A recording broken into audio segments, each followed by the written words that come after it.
الحمد لله نحمده ونستعينه ونستغفره ونؤمن به ونتوكل عليه ونعوذ بالله من شرور أنفسنا ومن سيئات أعمالنا من يهده الله فلا مضل له ومن يضلله فلا هادي له ونشهد أن لا إله إلا الله وحده لا شريك له ونشهد أن سيدنا وسندنا ونبينا وشفيعنا ومولانا محمدا عبده ورسوله صلى الله تعالى عليه وعلى آله وأصحابه وبارك وسلم تسليما كثيرا أما بعد فأعوذ بالله من الشيطان الرجيم بسم الله الرحمن الرحيم إن عدة الشهور عند الله 12 شهرا في كتاب الله يوم خلق السماوات والأرض منها 4 حرم صدق الله وصدق رسوله النبي الكريم ونحن على ذلك لمن الشاهدين والشاكرين والحمد لله رب العالمين۔ محترم بزرگوں، دوستو، جیسا کہ آپ سب کو یہ بات معلوم ہے کہ ابھی اسلامی سال کا 11واں ذی قعدہ مہینہ شروع ہو چکا ہے اور اس کے تقریباً ابتدائی 10-12 دن بھی گزر چکے ہیں، تو لہذا اس ماہ ذی قعدہ کے حوالے سے اس کے کچھ فضیلت، اس کے اعمال اور اس میں کرنے والے کام انشاءاللہ ذکر کرنے کی کوشش کر رہا ہوں۔ اللہ آسانی کا معاملہ فرمائے۔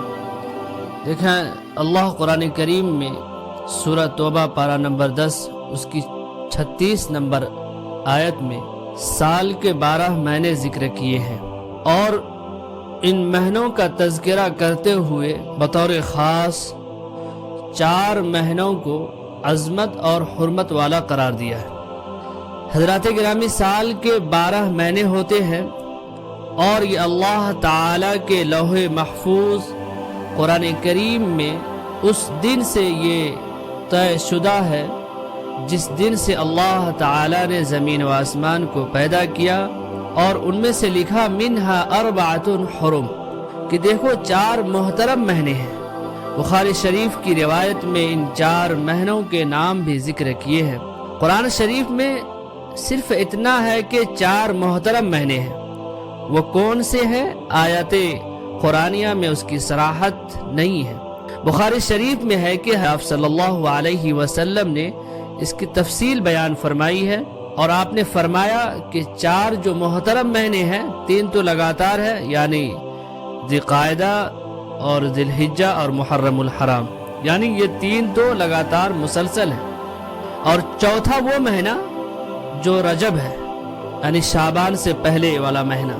یہ 4 مہینے محترم ہیں، اور یہ 4 مہینے کے محترم ہونے کا مطلب یہ ہے کہ اسلام سے پہلے بھی عرب کے دور جاہلیت میں بھی ان کو حرمت والا سمجھا جاتا تھا، اور اتنا حرمت والا سمجھا جاتا تھا کہ اس میں آپس میں باہمی جنگ و جدال، قتل و قتال، لڑائی جھگڑے، یہ ساری چیزیں ختم ہو جاتی تھی، حتیٰ کہ راستے پر امن ہو جایا کرتے تھے۔ ڈاکو، رہزن، لٹیرے قافلے کو لوٹنا بند کر دیتے تھے، لوگ آزادانہ راستوں پر سفر کرنے لگتے تھے۔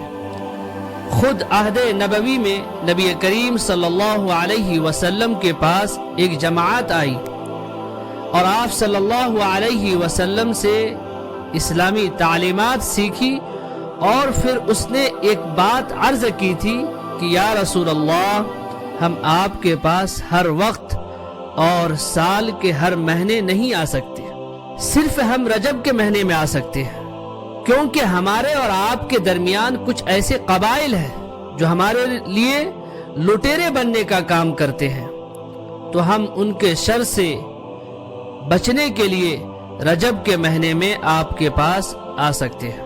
تو معلوم یہ ہوا کہ زمانہ جاہلیت سے بھی ان کی حرمت چلی آ رہی تھی، اور ایسی حرمت کہ تاریخی روایات میں یہ بات موجود ہے کہ باپ کے قاتل کو بھی کچھ نہیں کہا جاتا تھا، بیٹے کے قاتل کو بھی ہاتھ نہیں لگایا جاتا تھا، انتقامی ساری کارروائیاں ٹھنڈی ہو جایا کرتی تھی۔ ان مہینوں کی حرمت کی وجہ سے اسلام نے بھی ان 4 مہینوں کی حرمت کو باقی رکھا، اور ان 4 مہینوں کے ادب و احترام اور ان کی عظمت کو بیان کیا۔ البتہ ان کے اندر قتل و قتال کی ممانعت اسلام کے ابتدائی دور میں تو تھی، پھر بعد میں منسوخ ہو گئی۔ اب ان 4 مہینوں کے اندر جہاد قتل کی ممانعت نہیں، لیکن ہاں دوسری چیز جو اس کا ادب و احترام، اس کی عظمت ملحوظ رکھا، یہ اب بھی باقی ہے۔ لہذا ان 4 مہینوں کے حوالے سے مسلمانوں کو بھی ان کی اہمیت سمجھنی چاہیے کہ ان 4 مہینوں کا ادب و احترام کیا ہے اور ان کی عظمت کا خیال رکھیں۔ بہرحال ان 4 مہینوں میں سے یہ ذی القعدہ کا مہینہ ہے، اس کو ذی القعدہ اور ذوالقعدہ دونوں طرح سے بول سکتے ہیں، دونوں صحیح ہے۔ اس میں ذی اور ذو ایک لفظ ہے اور دوسرا لفظ قعدہ ہے۔ قعدہ بیٹھنے کو کہتے ہیں، جیسے ہم نماز میں قعدہ بیٹھنے کو کہتے ہیں، اور ذو کا معنی آتا ہے والا۔ بہرحال اس مہینے کو ذی القعدہ اسی لیے کہا جاتا ہے کہ یہ مہینہ بیٹھنے کا مہینہ ہے، مطلب دور جاہلیت کے اعتبار سے آپ اس کا مفہوم جنگ و جدال سے بیٹھنے کا مہینہ۔ ذی القعدہ کو اسلام میں محترم ہونے کی ایک حیثیت حاصل ہے۔ ہم اس کی عظمت اور فضیلت کو قرآن و حدیث کی روشنی میں سمجھتے ہیں۔ دیکھیں، سب سے بڑی جو فضیلت تو یہی ہے کہ یہ 4 مہینوں میں سے ایک عظمت و حرمت والا مہینہ ہے، لہذا 4 جو محترم مہینے ہیں اس میں سے اس کا بھی شمار ہوتا ہے، تو ہمیں اس کی حرمت کا خیال کرنا چاہیے، اس کی ادب کو ملحوظ رکھنا چاہیے، اس کی بے ادبی، بے احترامی، بے عزتی نہیں ہونی چاہیے۔ ادب و احترام کیسے کریں گے؟ دیکھیں، کسی مہینے کے ادب و احترام کا مطلب یہ ہے کہ اس میں وہ کام اہتمام سے کیے جائیں۔ ادب و احترام کا مطلب یہ ہے کہ اس میں 2 کام اہتمام سے کیے جائیں، ایک تو اس کے اندر عبادت کا اہتمام، اور دوسرا یہ کہ گناہوں سے بچے، یہ احترام ہے۔ ان محترم مہینوں کے ادب اور تعظیم کا طریقہ یہ ہے کہ اللہ تعالی کی عبادت کا اہتمام اور گناہوں سے بچے۔ اس کے ادب و احترام کا اور تعظیم کا صحیح اور مسنون طریقہ یہی ہے۔ دوسری فضیلت اس مہینے کی یہ ذکر کی گئی کہ یہ حج کی تیاری کا مہینہ ہے۔ آپ کو معلوم ہوگا کہ حج کے 3 مہینے ہیں، 3 مہینے اللہ تعالی نے قرآن کریم میں ذکر فرمایا۔ قرآن کریم کے 2 پارے میں اللہ تعالی ارشاد فرماتا ہے کہ الحج اشہر معلومات، کہ حج کے کچھ معلوم متعین مہینے ہیں۔ وہ کون سے مہینے؟ ایک تو شوال، دوسرا ذی القعدہ کا پورا مہینہ، اور تیسرا ذی الحج کے ابتدائی 10 دن۔ احادیث کے اندر بھی یہ روایات موجود ہیں۔ اگرچہ ابتدائی 10 دن کے بعد بھی 11، 12، 13 کو بھی رمی کی جاتی ہے، مگر 10 تاریخ کو حج کا جو رکن اعظم ہے وہ پورے ہو جاتے ہیں۔ اللہ ہم سب کو بھی حج کرنے کی توفیق عطا فرمائے۔ الحمدللہ آج کل حجاج کرام سفر پر رواں دواں ہیں، اللہ تعالی ان کے سفر کو آسان فرمائے اور ہم سب کو بھی یہ مبارک سفر نصیب فرمائے۔ تو حج کے سفر میں جانے والے، حج کرنے والے یہ جانتے ہیں کہ 10 دن کے اندر عرفہ کا وقوف، طواف زیارت کا کرنا، اس کے بعد حج مکمل ہو جاتے ہیں۔ پھر اس کے بعد جو چیزیں رہ جاتی ہے رمی وغیرہ وہ 11 12 13 میں سے بھی ہوتے ہیں۔ تو 2 مہینے مسلسل پورے مکمل، اور تیسرے مہینے کی ابتدائی 10 دن یہ حج کے ایام، حج کے مہینے کہلاتے ہیں۔ تو ذی قعدہ کی فضیلت کی دوسری بڑی وجہ یہ ہے کہ اللہ تعالی نے اسے حج کا مہینہ کہا ہے، یہ ایک خود حرمت کی دلیل ہے۔ اسی لیے اس مہینے میں حج کی تیاریاں ہوتی ہے۔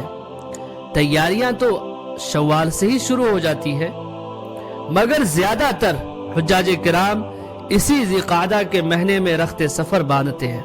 تیسری فضیلت اس ذی قعدہ کی یہ بھی ذکر کی گئی کہ اس مہینے میں ایک حرمت والا مہینہ ہونا، ایک حج کا مہینہ ہونا، یہ دونوں چیزوں کا بیک وقت جمع ہونا بھی ایک فضیلت و عظمت کا سبب ہے۔